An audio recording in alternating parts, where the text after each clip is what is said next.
Сәлеметсіздер ме, құрметті оқушылар? Қазақ тілі пәні.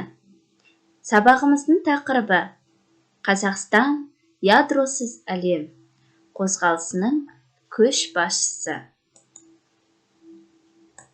Бүгінгі сабақта меңгеретіндеріңіз мәтінде көтерілген мәселені талдай отырып, негізгі ойды анықтау және ғаламдық мәселелермен салыстыру. Таза ғылыми стильді тілдік құралдар арқылы танимыз.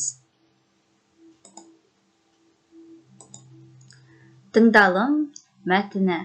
Оқушылар назар аударып тыңдаймыз. 1989 жылы белгілі қоғам қайраткері Олжас Сүлейменов бастаған Невада-Семей қозғалысы ядролық сынаққа қарсы алғашқы митингісін өткізді.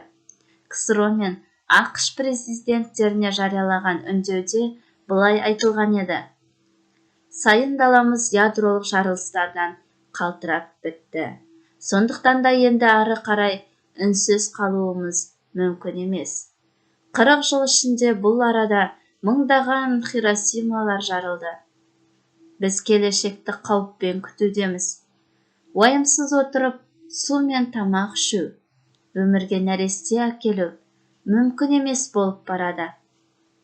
Қазақстандағы ядролық қаруды тоқтату үшін, өз үйімізді бейбітшілік пен тыныштық орнату үшін, өз құқықтарымыз үшін күресу мақсатында біз Невада-Семей қозғалысын құрдық.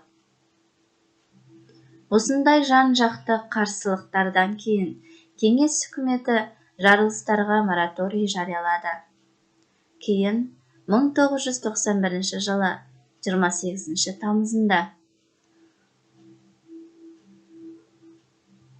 Қазақстан президенті Нұрсұлтан Әбішұлы Назарбаев Семей полигонын жабу туралы жарлық шығарды.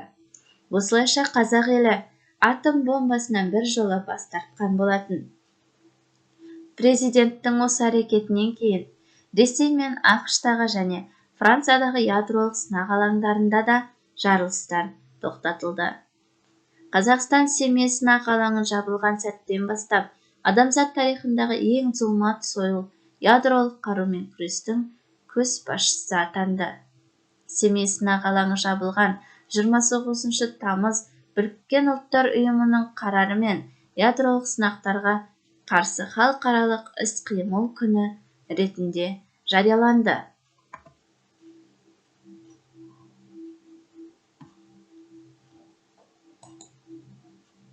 Ал енді оқушылар, тыңдалым мәтіні негізінде көтерілген мәселені анықтаңыз.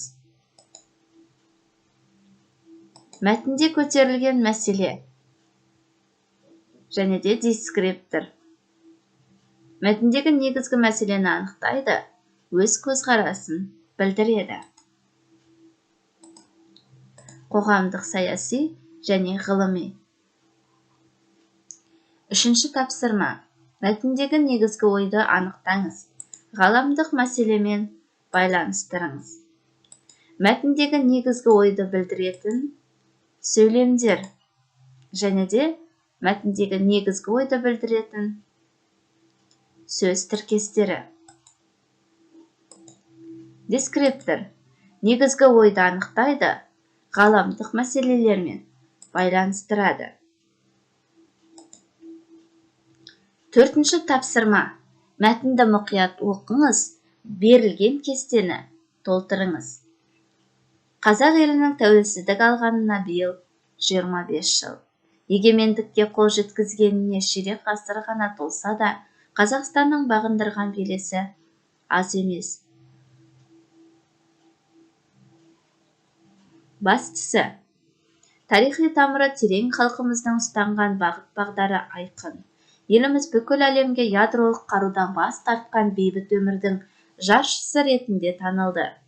Бұл қазіргі қақтығыс пен қан төгіс жайлаған уақытта аса құнды.